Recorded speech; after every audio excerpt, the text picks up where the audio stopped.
What will Lukaku add to Chelsea other than goals? Romelu Lukaku's style of play allows Chelsea to be more flexible with their shape and gives them an option to play more directly if needed.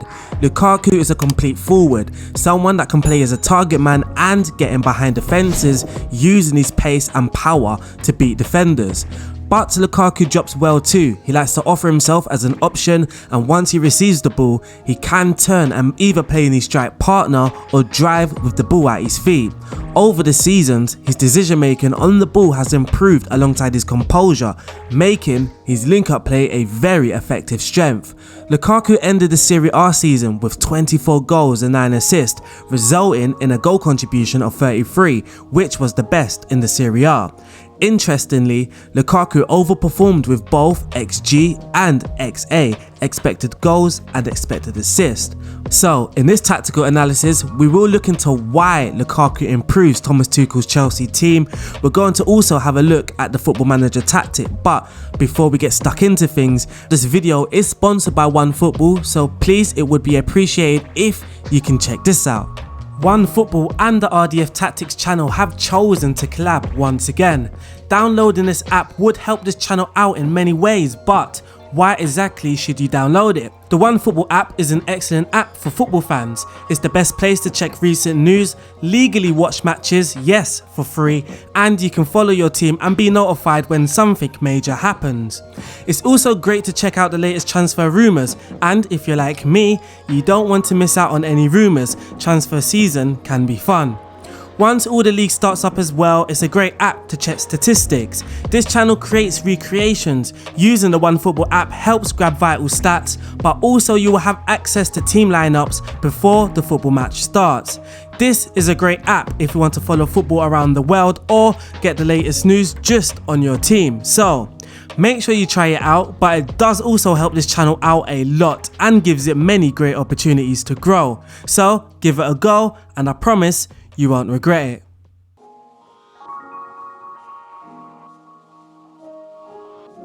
Lukaku adds a physical presence inside the box for Chelsea, which was evidently missing with Werner or Havertz playing as the sole striker.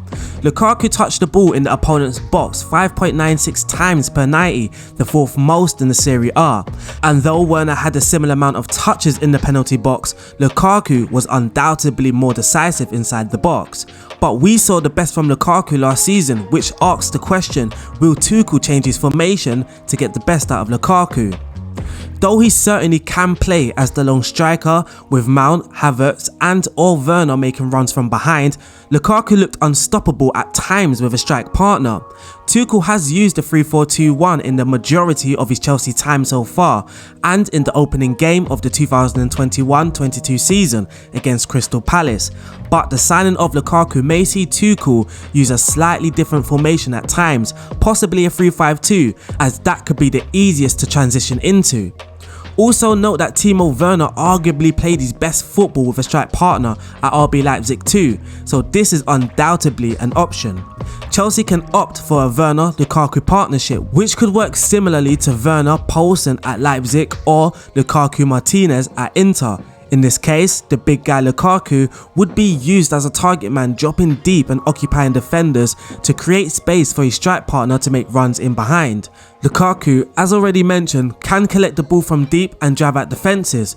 This can put Chelsea's attackers in a 2v2 situation if they can quickly hit teams on the break. Or they can play Havertz up top alongside Lukaku and have Romelu the one making runs in behind defences with Havertz dropping deep to link up play. Either way, Lukaku would be a great partner for either Havertz or Werner.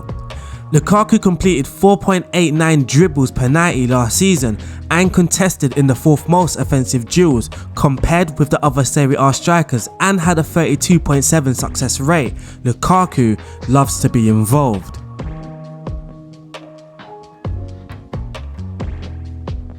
As expected of a Thomas Tuchel team, Chelsea play out from the back.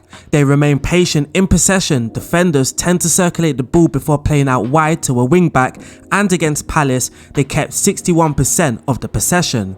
They can now opt for a more direct counter-attacking approach when looking for the best routes forward by quickly getting the ball to Lukaku. This doesn't mean high balls, but they can increase the length of their passes to get the ball to Lukaku quicker, where he can hold the ball and link up play. With Lukaku, they can also use the up, back and through approach to open up defences. When a central defender has the ball, Lukaku can drop to receive, play it back to a midfielder or a wing back, who then sets off a third man, ideally a strike partner.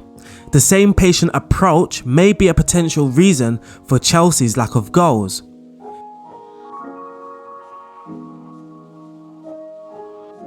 Chelsea against Palace used the half channels well to get the ball into the box quickly. They too used the wider channels, but the crossing from the half spaces seemed to have caused Crystal Palace more trouble, and it was more challenging to deal with. The slight problem with this against Palace was the target inside the box. Chelsea never had a player inside the box that would cause a threat, but with Lukaku, this would be a different story. These crosses did very well to unsettle the opponent's defence. They gave them less time to organise in their defensive transition, and a player of Lukaku's presence inside the box can take advantage of these situations.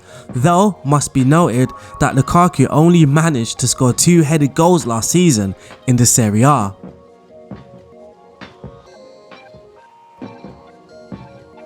When Chelsea lose the ball, especially high up the pitch, they press to win it back right away in a diamond shape, with one of the two central midfielders potentially taking a more elevated position at the base of that diamond. But playing with 2 up top may alter that shape slightly. We saw some glimpses of this against Palace. When Palace attempted to play out, Jorginho and Kovacic kept their position in midfield instead. Timo Werner led the press, with Mount and Pulisic picking up passing options and Chelsea's wingbacks getting tighter to the opponent's fullbacks, making it difficult for them to play out. And Mount at times had the job to press the midfielder who came to collect the ball for Palace. But with Lukaku's acceleration, agility and determination to help his side during their defensive transition may only help with their press and put more fear or uncertainty when the opponents attempt to play out. But unfortunately, that wraps up this mini Lukaku Thomas Tuchel tactical analysis. If you don't mind, you can click the link to my website in the description to help support the site, but also the Football Manager tactic will be downloadable from there. And now we are going to look at my predicted Thomas Tuchel tactic in Football Manager. Let's head over.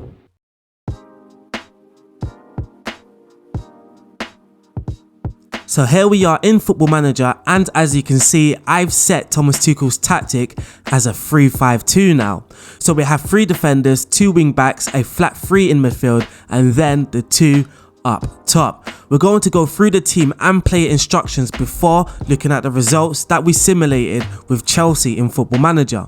So with the mentality, we are using the positive mentality, which aims to move the ball around the park and to patiently probe the final third to find space as when it opens up. That's something similar to what we're looking for. We want to remain patient in possession and wait for some chances to open up.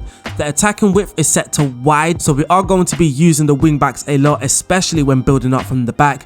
We are going to mainly use the central defenders to circulate the possession, and then hopefully use the wing backs as an outlet to progress up the pitch.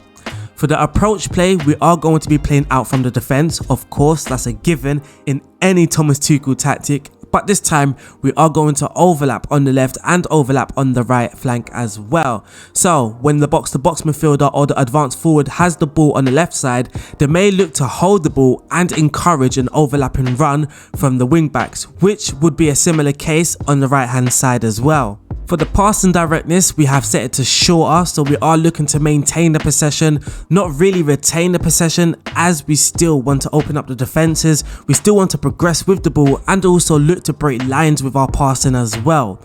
With the tempo, we've left it on standard, which comes with the positive mentality, so the team may look to be patient when building, but can inject some pace when in the final third. So that's the in possession instructions. When Chelsea's team are in transition, we will look to counter press to try and win the ball back as soon as possible. When the possession has been won though, I haven't opted for either the counter or hold shape. I don't feel that Thomas Tuchel's side will now be a very counter-attacking side. And I also don't believe that they will hold their shape religiously when they have won the possession. So in Football Manager, I am kind of asking the players on the pitch to take that responsibility and decide when to make a counter-attacking move or when to hold our shape. When the goalkeeper's in possession, he's going to look to distribute it to the centre-backs by taking short kicks. Lastly, out of possession, we are using a much higher line of engagement, so we are going to engage the opponents right from the off, and we are using a higher defensive line as well. The defensive width is set to standard, the pressing intensity is set to extremely urgent, so when we don't have the ball for lengthy spells, we may look to break our shape, players leaving their position in order to try and win the ball back. And lastly, we are going to prevent the short goalkeeper distribution. For the player instructions in goal, we do have a sweeper keeper on the defensive duty. The back three has 2 ball playing defenders on the wider areas who are also instructed to stay wider, and in central defence we have a central defender who's going to be covering and sweeping up the mess. Both wing backs are wing backs on the supportive duty. On the left, when he's in possession, he's asked to pass it shorter, try and maintain possession a little. I'm not exactly sure why I put that instruction there on the left wing back, but there must be a reason for it. In midfield, we do have a box-to-box midfielder on the left. He's going to be marking tight. This can be Mateo Kovacic, or depending on the whole team selection, it can also be a Mason Mount or even an N'Golo Kante. In central midfield, right in the middle, we have a deep line playmaker. In my mind, ideally, this would be Jorginho. And on the right side of central midfield, we have our fairly attacking player, which for me would be Mason Mount, getting further forward, but also operating in those half spaces, trying to get the ball into the box. He's instructed to mark tighter. Up top, we have an advanced forward, someone that can make runs off his strike partner, someone that's going to chase long balls and just be a nuisance for the opponent's defence and be our main goal scoring threat. But he's partnered with a complete forward. Ideally, again in my mind, I have Lukaku in this role, someone that can hold up the ball, dribble with the ball, take risks as well. He can move into the channels and not just stay in those central positions, but also run from his position to be more effective. With the support duty, the complete forward will look to drop deep into space, something that we expect of Lukaku, but also run out the defence, take long shots, drive to the flanks, or play balls through the defensive line to his strike partner. Again, something that Lukaku may have to do at Chelsea this season. So that there wraps up this tactic in Football Manager. It's a 3-5-2. We're now going to look at the results. How well did Chelsea manage to do using this tactic, and of course with Lukaku, as we are using a transfer update from Pro. So let's check the results.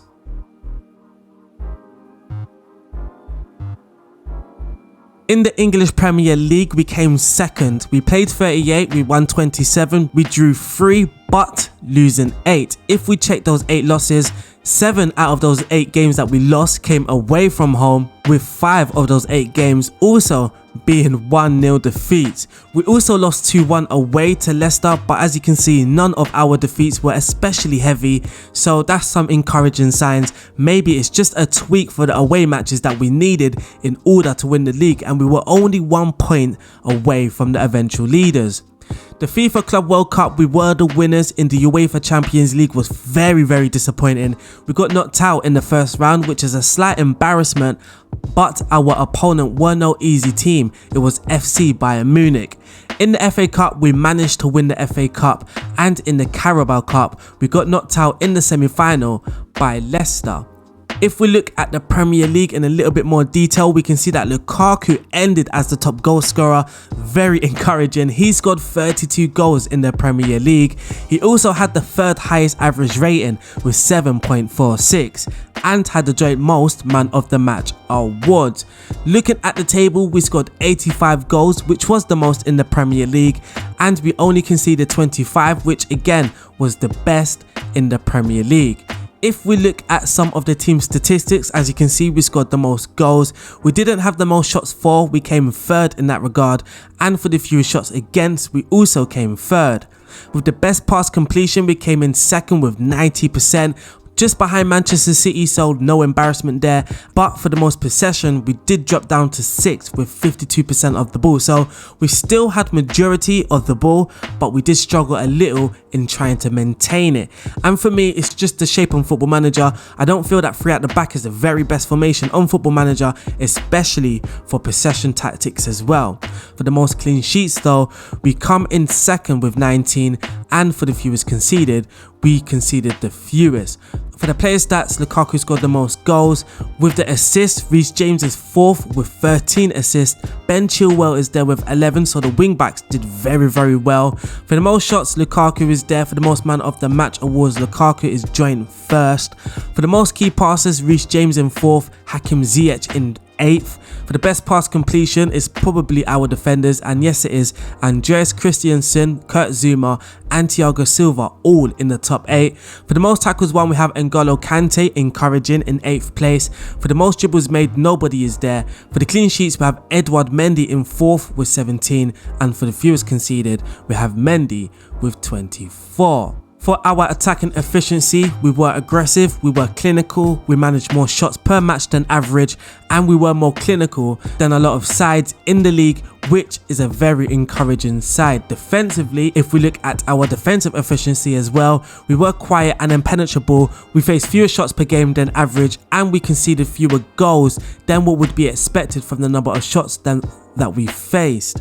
70 of the goals scored were from place shots, 19 were powerful shots, and 26 were from headers.